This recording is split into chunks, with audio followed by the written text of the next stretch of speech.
We can start with Ryan Young.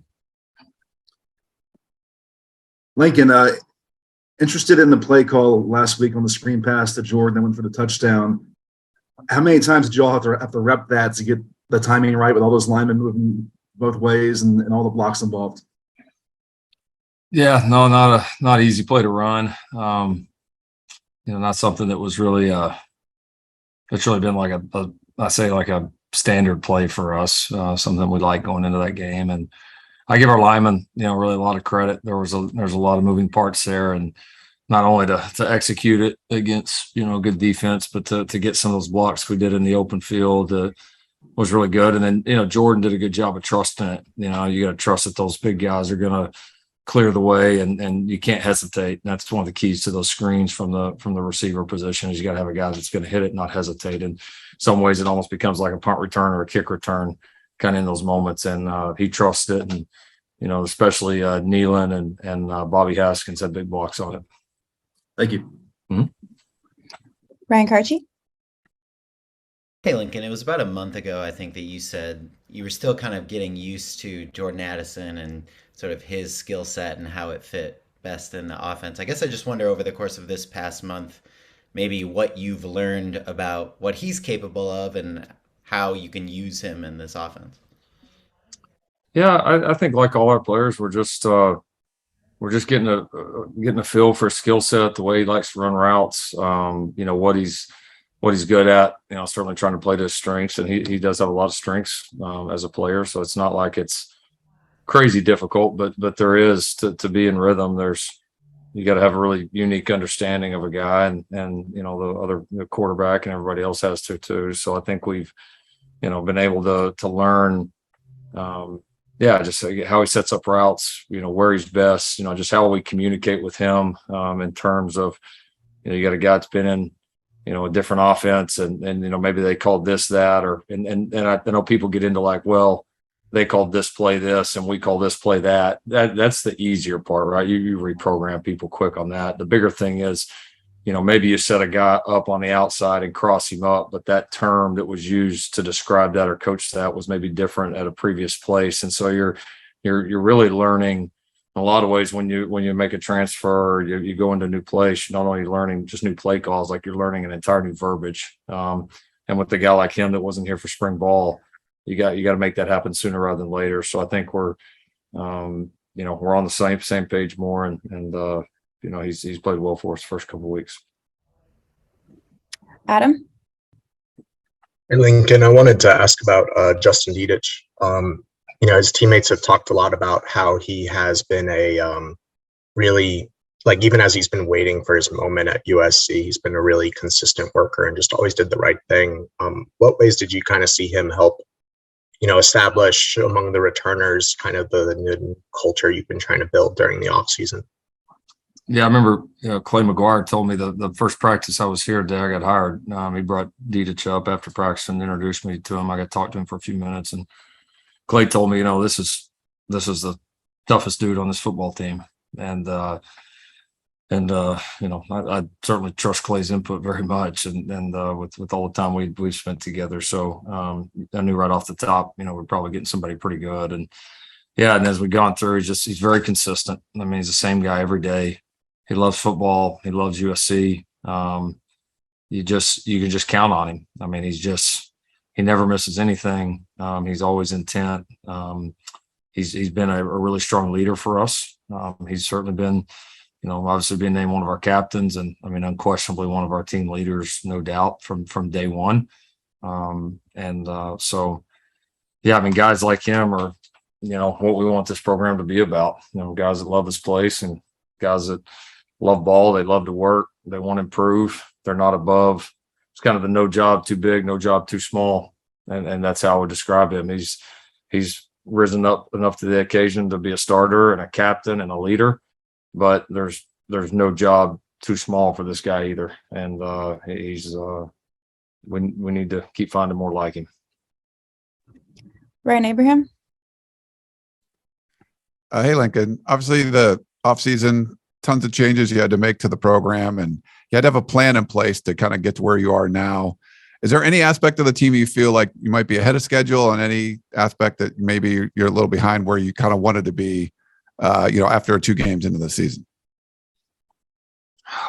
All right. Like it's tough to say, honestly, just because, I know we've said a few times, like in the beginning, it was just like, we know we got to bring in more quality players, and then we got to bring in guys that are hungry and want to be at this place and understand the opportunity they're walking into. We need as many of those as we can. And honestly, there was a few positions where we're like, all right, we have to get at least one of these or 2 of these, but the majority of it for us was like, get as many as we can. Like we can adapt enough as coaches that if we get, more tight ends than we get receivers, we can adapt. If we get more linebackers and we get DBs, we can adapt. Like we just said, we got to add as many as we possibly can, because the number was so big. I mean, it wasn't like, all right, we need to go in here and get 5 or 6 guys. And, it was such a big change. So I don't know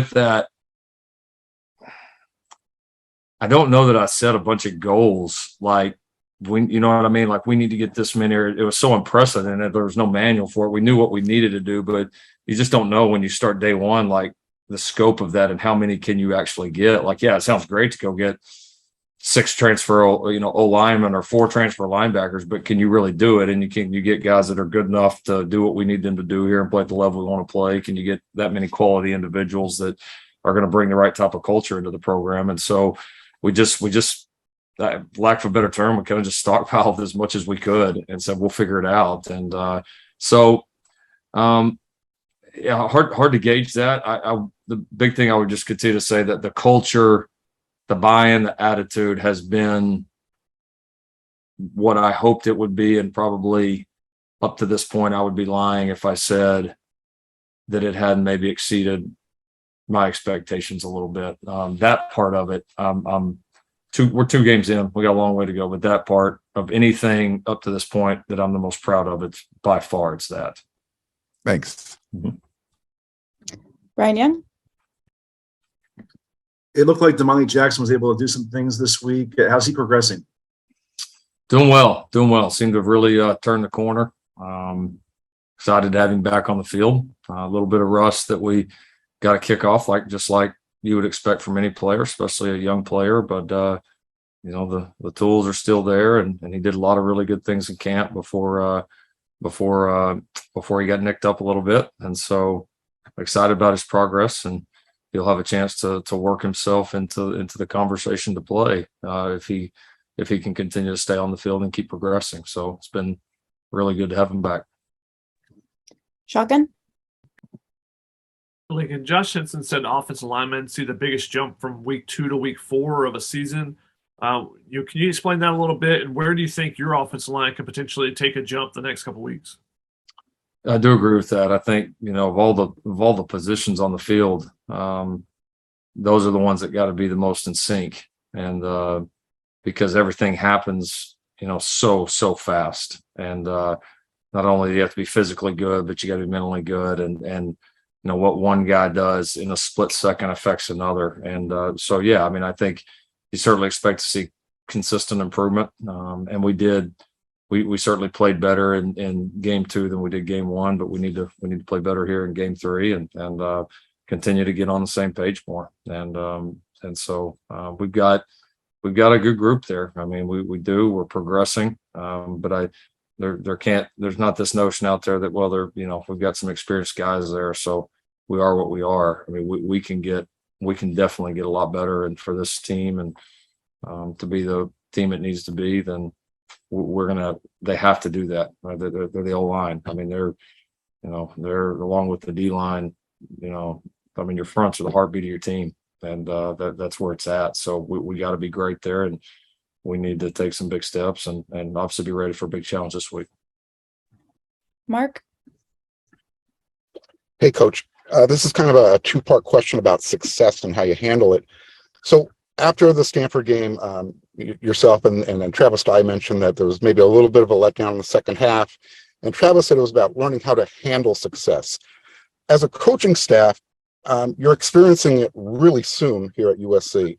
How do you handle it? How do you convey that message to the team? And then as it relates to recruiting, are you already seeing a boost with that in recruiting?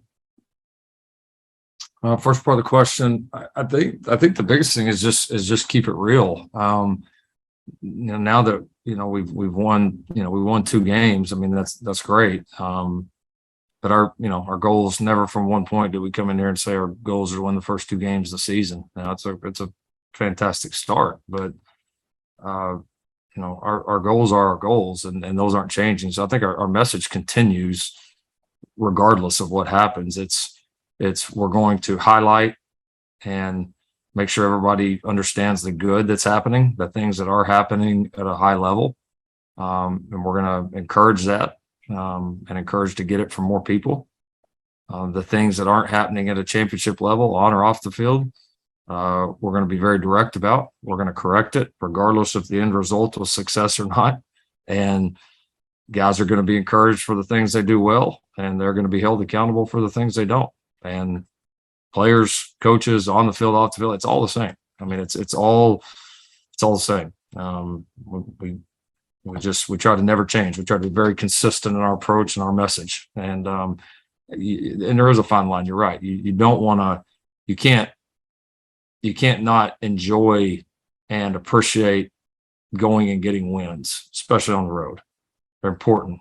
But the fine line is you have to have the perspective to be able to correct what you have to correct, because every week's going to be a new challenge, and you've got to continue to get better if you want to win consistently, period. And just whether you win the first 2 games, lose the first 2 games, if you don't continue to get better, it's not going to matter in the end anyway. And so we've got to keep doing that.